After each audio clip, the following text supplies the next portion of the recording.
নমস্কার। আপনারা কে কেমন আছেন? আশা করি ভগবানের কৃপায় প্রত্যেকেই খুব ভালো আছেন। আর এমনি আমি প্রত্যেকদিন প্রত্যেকটা ভিডিও যখন শুরু করি, সকলের জন্য আমি মঙ্গল কামনা করে আমি আমার ভিডিওগুলো শুরু করি।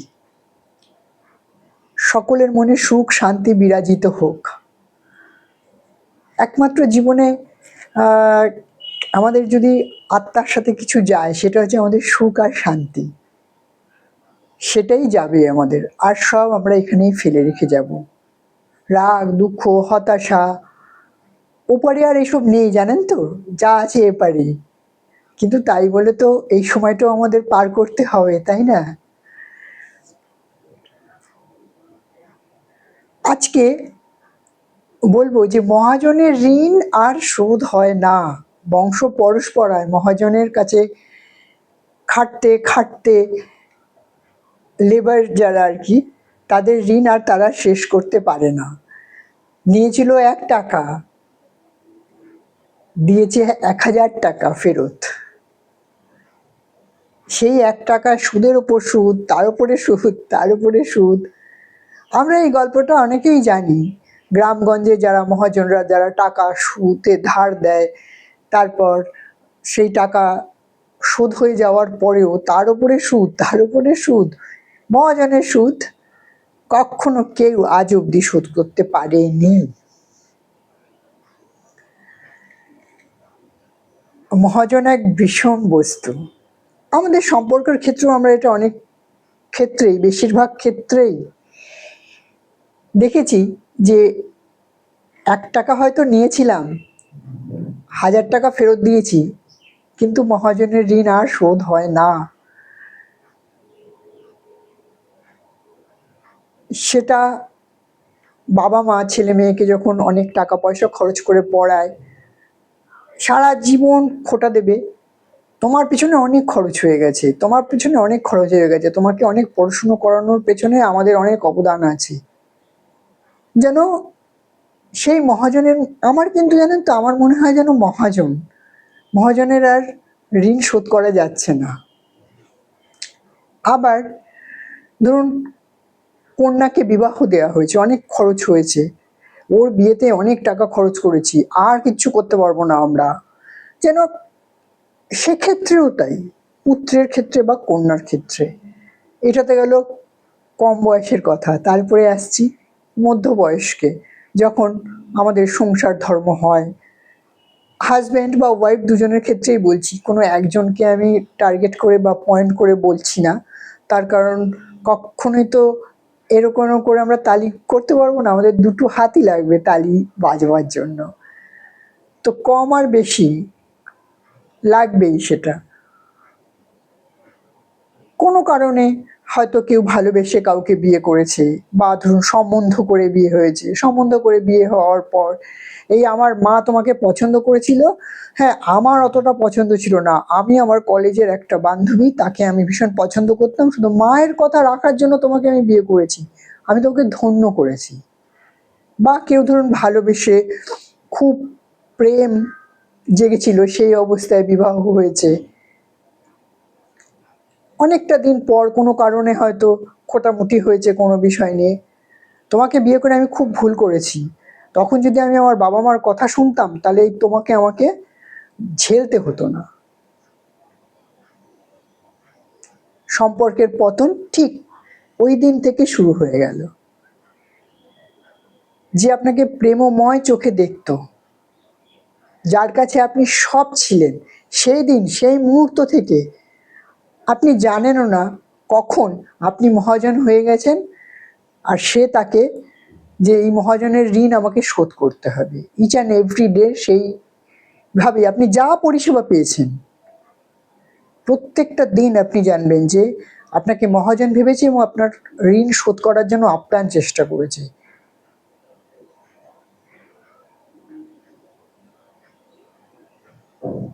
আবার যখন কোনো মহিলার মানে কোনো মেয়ের বিয়ে হয়, অনেক পণ টন পায় না এরকম পরিবারের লোক, ও তো কিছুই পেলো না, হ্যাঁ আমরা যদি দেখে শুনে আনতাম তাহলে প্রচুর ধন সম্পত্তি হ্যান ত্যান পাওয়া যেত, পণ টন যা যা, সেসব ক্ষেত্র সেই একই, যেন সেই মহিলাটি মানে উদয়স্ত সংসারের জন্য পরিশ্রম করছে, বাড়ির প্রত্যেকটা সদস্যকে দেখছে, প্রত্যেকটা বিষয়ে তার খেয়াল, কিন্তু সেগুলোর কোনো মূল্যায়ন নেই।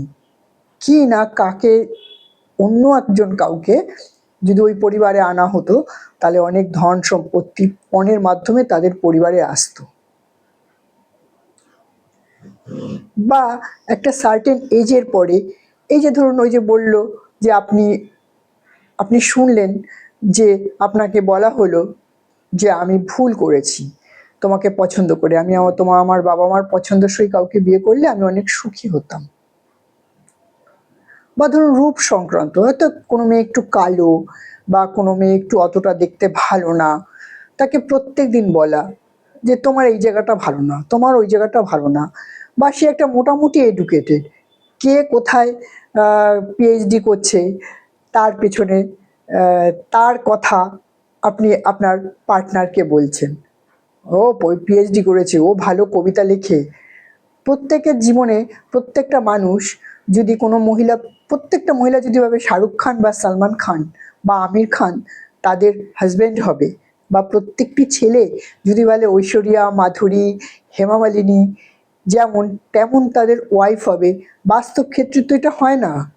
সালমানেরও দেখুন কোনো পার্টনার জোটেনি, মজা করে বলছি। বাস্তব ক্ষেত্রে আমি যেমন, আমার পার্টনার কোনো না কোনো সময় তার বয়স হবে, তার নানান রকম রূপের ঘাটতি হবে, এটাই স্বাভাবিক। ঐশ্বরিয়া রায় কি সেই ঐশ্বরিয়া রায় এখনো আছে? না সুস্মিতা সেন এখনো সেই রকমই দেখতে আছে? নেই তো। এই বাস্তবটা স্বীকার করতে হবে প্রত্যেককেই। কেননা আমাদের যে কস্টিউমটা, আমাদের যে শরীরটা, এটা আস্তে আস্তে পুরনো হয়, যেরকম পুরনো জামার মতো। তাতে যেহেতু অনেকবার আয়রন করা হচ্ছে, তাকে ধোয়া হচ্ছে সময়ের সাথে সাথে, তো সেই রকম যেরকম জামার রংটা ফেড হয়, জামাটা পুরনো হয়, সেরকম আমাদের শরীরটাও পুরনো হচ্ছে। আপনি যাকে ভালোবাসেন শুধু তার মনটাকেই ভালোবাসুন, দেখবেন আপনি অনেক অনেক কিছু পাবেন। প্রতিটা মুহূর্তে যদি আপনার মনে হয় এ জামাটা সোজা করে রাখেনি, এ ব্যাকা করে রেখেছে, এ আপনার এর চোখের মণিটা সাদা না ঘোলাটে, অন্য আরেকজনকে দেখেছি তার মণিটা ঝকঝকে সুন্দর, একজনের কোকড়া মাথায় চুল, কার্লি হেয়ার, তার সুন্দর, এর কেন সোজা সোজা চুল, হ্যাঁ কার্লি হেয়ার হতে পারতো, এর গায়ের রং কালো, হ্যাঁ আমি ফর্সা একজনকে পছন্দ করেছিলাম, কিন্তু এ বর্তমানে আছে বলে আমি সেগুলোকে গ্রহণ করতে পারছি না। এবং সেই সংক্রান্ত মনে চিন্তা করে করে বিভিন্ন রকম সম্পর্কে বারবার জড়িয়ে যাওয়া, এবং বারবার নতুন শুধু খুঁজেই যাবেন, সারা জীবন খুঁজেই যাবেন।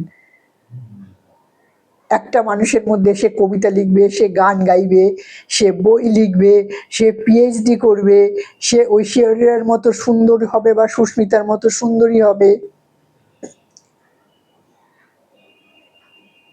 সে ভালো রাঁধুনি হবে, সে ভালো ধোপা হবে, সে ভালো হাউসকিপার হবে, সে ভালো হাউসকিপিং করবে। একটা মানুষ সমস্ত এত কিছু নিয়ে সে করে উঠতে পারবে না, কোনো মানুষের পক্ষেই সম্ভব না। এক একটা মানুষের এক একটা স্কিল থাকে। সেই জন্যই যুগ যুগান্ত ধরে এক একজন মানুষকে এক একটা কাজ দেওয়া হয়। পরিবারে যেরকম কাজের ভাগ করে দেওয়া হয়, কেন এ টু জেড তো একজনই করতে পারতো, তাও ভাগ করে দেওয়া হয়। আমরা এগুলো ভুলে যাই, জানেন তো। ভুলে গিয়ে ক্রমাগত অশান্তির মধ্যে জড়িয়ে পড়া, বিভিন্ন রকম অসভ্যতা করা, এবং সর্বোপরি জানেন তো এই মুখের ভাষা।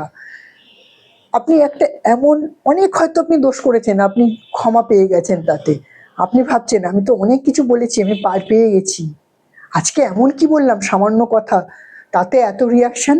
না, ওই একটা কথায় রিয়াকশন না, আপনি যে 100টা কথা, সেই মহাজনের ঋণ আপনার জন্য মানুষটি প্রাণপাত করে দিয়েছে, কিন্তু আপনার তো চোখে পড়বে না, কেননা আপনার তো বাইরে নজর, আপনি তো ঘরে যে আপনার খনি আছে সেটার দিকে আপনার নজর নেই। লোকে বলে বাদুড়ের গলায় মুক্তোর মালা। বাদুড়ের কি বোধ আছে মুক্তোর সম্পর্কে? হয় সে চিবিয়ে খাবে, নয় এরম করে করে ছিঁড়ে ফেলবে। বাদুড়ের নজর গাছের ওপরে কি একটা রয়েছে সেটাতে, যেটা তার হাতের মুঠোয় নেই। মহাজনের ঋণের মতো করে যদি সম্পর্কটাকে প্রতিস্থাপন করেন যে আমার পার্টনার যাই করুক তার ঋণ কখনো শেষ হবে না, সে যদি আমার জন্য জীবনও দিয়ে দেয় তাও তার ঋণ শোধ হবে না, তাহলে আর যাই বলবো সেটা সম্পর্ক না। মহাজন আর যে ঋণ নেয় তাই সেটাই সম্পর্ক।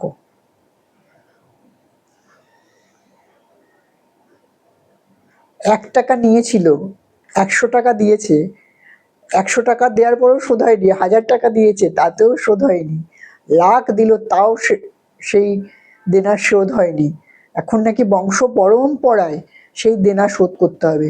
যদি আপনি এই মনোভাব নিয়ে চলেন, আপনার জীবনে যাই থাকুক আপনার জীবনে কোনো সম্পর্ক থাকবে না।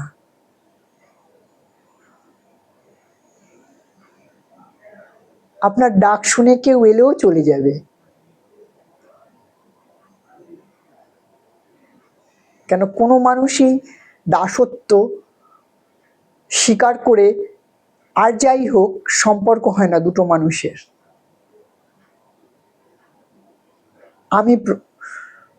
আমি দাসী নিয়ে এসছি, আমি প্রভু, এ আমার দাসী, এর বংশ পরম্পরা, এর মা বাবা ভাই বোন সব আমার দাসী, এবং তাদেরকে আমি যা মনে করি তাই বলতে পারি।